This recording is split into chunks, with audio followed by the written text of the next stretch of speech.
بسم اللہ الرحمن الرحیم۔ حضرت ابو ہریرہ رضی اللہ تعالی عنہ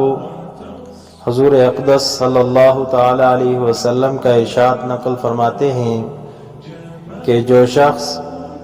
جمعہ کے دن نماز عصر کے بعد اپنی جگہ سے اٹھنے سے پہلے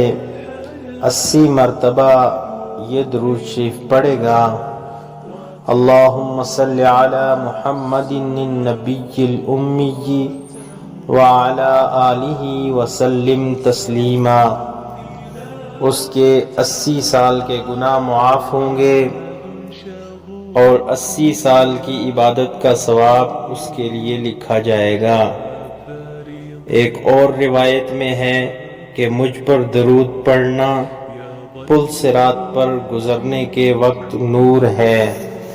اسی طرح ایک اور روایت میں حضرت ابو ہریرہ رضی اللہ تعالیٰ عنہ رسول اللہ صلی اللہ علیہ وسلم کا ارشاد نقل فرماتے ہیں کہ رسول اللہ صلی اللہ علیہ وسلم نے فرمایا: جمعہ کے روشن دن